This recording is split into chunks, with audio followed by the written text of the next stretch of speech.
Bonjour à tous et bienvenue dans 360.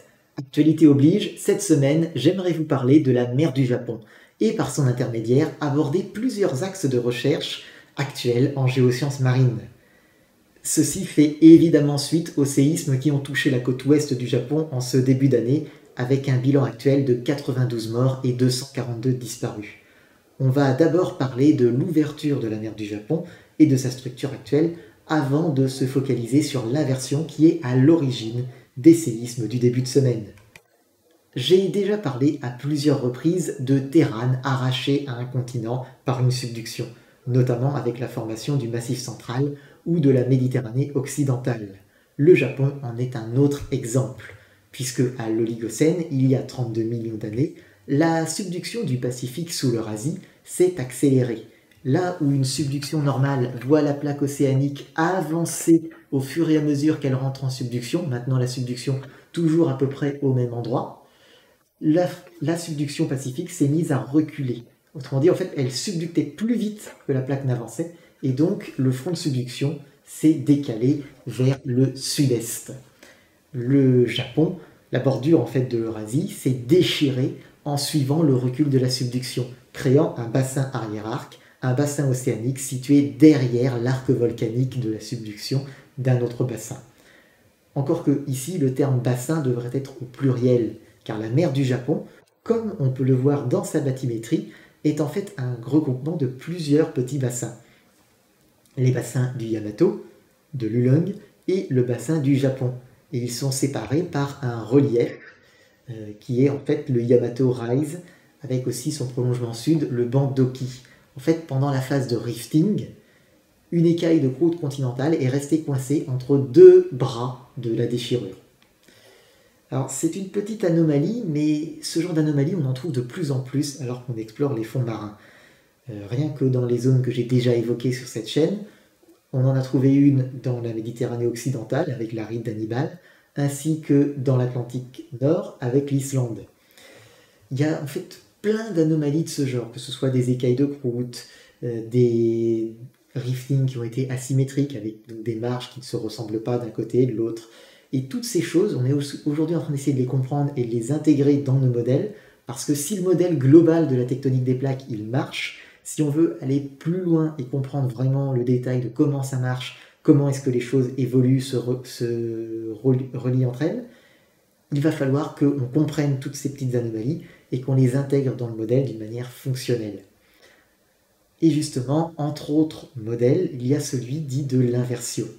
Voyez-vous, un bassin océanique ouvert finira par se refermer en subduction. C'est inéluctable. Et c'est pour cette raison qu'aucun plancher océanique n'est âgé de plus de 180 millions d'années. Tous les planchers plus vieux ont déjà subducté. Mais une des questions, c'est comment faire démarrer la subduction. Une des hypothèses, c'est que le mouvement des plaques pourrait être responsable. Ce n'est pas parce que l'océan se referme que les plaques continentales se rapprochent, c'est parce que les plaques continentales se rapprochent que l'océan se referme.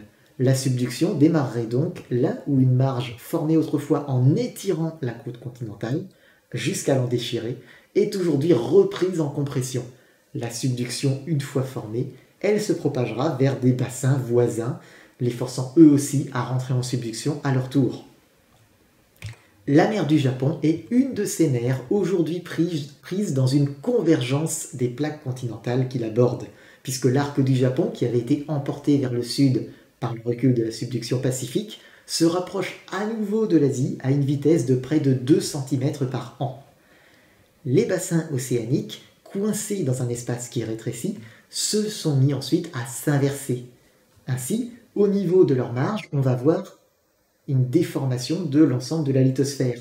Le continent tend à se soulever, tandis que le pied de marge océanique, lui, tend à s'approfondir. Ça préfigure en fait la future subduction où le bassin océanique passera sous le continent. Et donc, au niveau de ce point d'inflexion, on va mettre en place une déchirure, en fait. Une gigantesque faille qui traversera un jour toute la croûte et s'étendra sur toute la longueur du bassin. Cette faille, elle n'existe pas encore sur aucune des marges de la mer du Japon, mais des segments de déchirure sont déjà en place en plusieurs endroits, formant un réseau discontinu.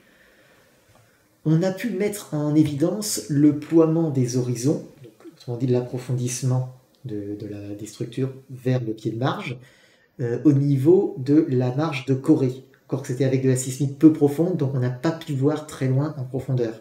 On a aussi pu voir des rampes qui s'enfoncent sous le Japon. Cependant, on n'a pas la résolution latérale pour voir s'il y a un réseau effectivement continu.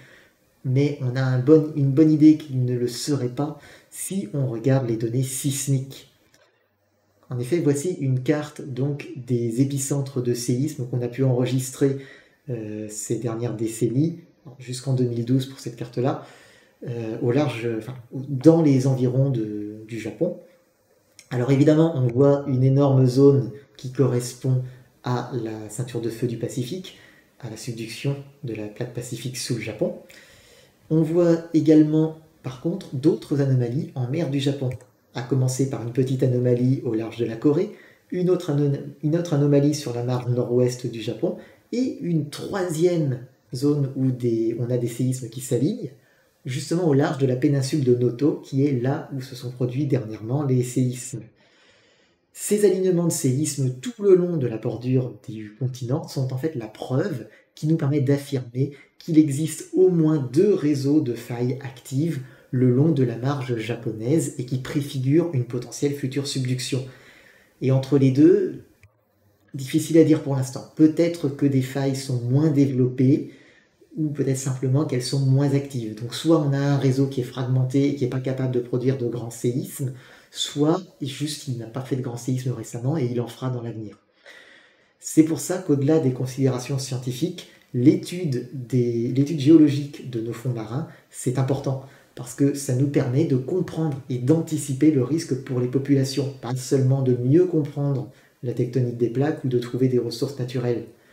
Bon, j'ai encore une fois dépassé largement mes 360 secondes, mais j'espère vous avoir donné quelques clés pour comprendre les raisons derrière le séisme du Japon, en faisant un bref 360 du sujet.